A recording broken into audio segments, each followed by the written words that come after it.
Hello, in this video I am going to show you some common ways that I fix problems that might be crashing your scene. So yeah, so the first thing I say when you guys are modeling is you need to be always going up to edit to delete all by type history. This is the history of all our objects in here. You'll see over on the right side, so if you go to the channel box, there's a history of all these different actions. So this makes our geometry less stable, and the more complicated it gets, so I can just go and just like pick a bunch of these and do another extrude. You'll see it in the input, under inputs, another thing should pop up once you've set it. So enter right there. So another one of those poly extrudes went up. Remove that. I wonder if that's poly tweak. No, it doesn't look like it.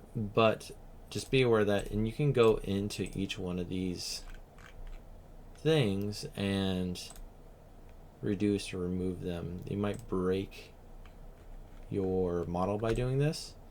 Just be aware of that.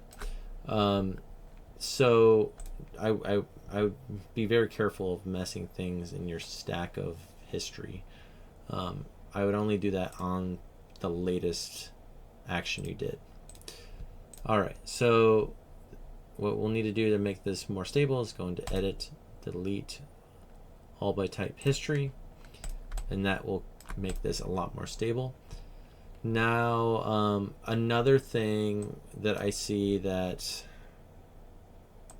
that causes problems of viewport, and we went over that, just go up to your workspace and say reset workspace and to get back to default. Another thing is deleting your preferences. So to delete your preferences, sometimes the preferences are causing the problem.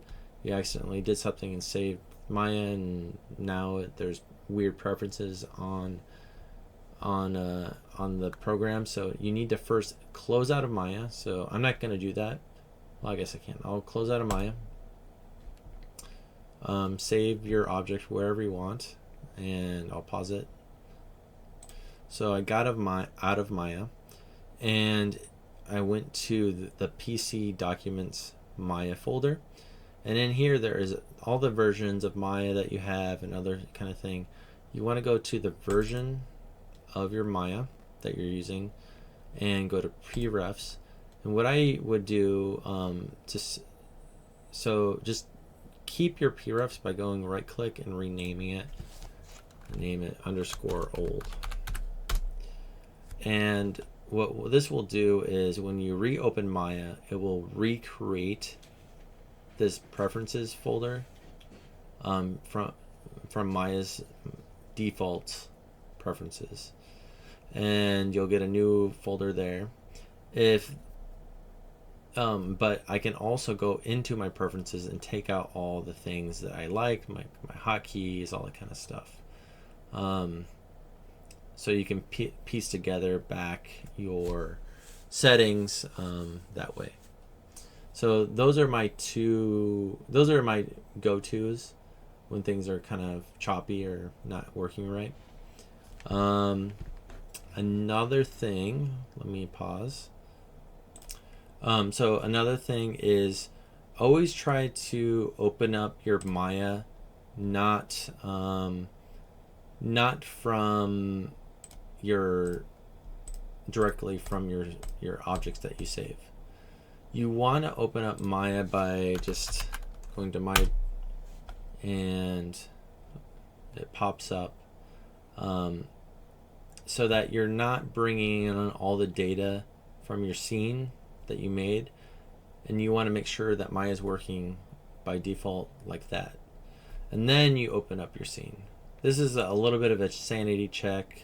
Just do like a new, just to see if everything is working correctly with nothing else in there but just how Maya opens as itself. And then you go to File, Open, and open up your scene, that kind of thing.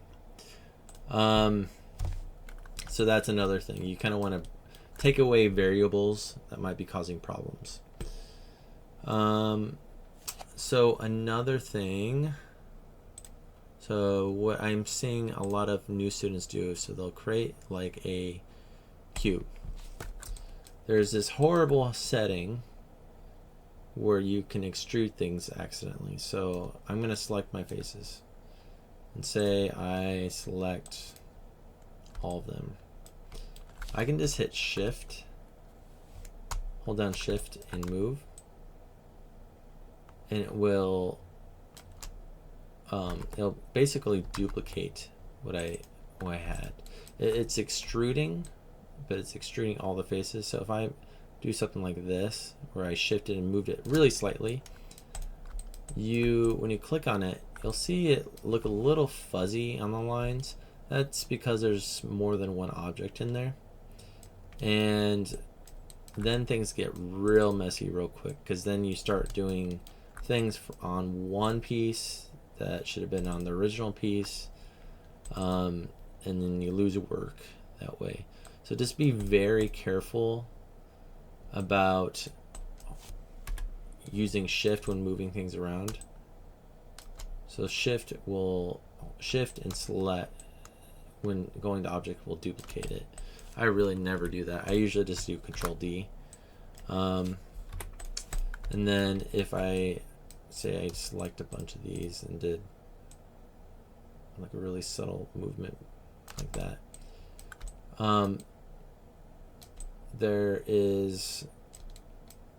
it's really hard to see the problem, and when you start like merging vertices and all that kind of stuff. So just be careful with your Shift. If things are looking a little fuzzy, just let me know, and I'll make another video on how to fix that kind of thing.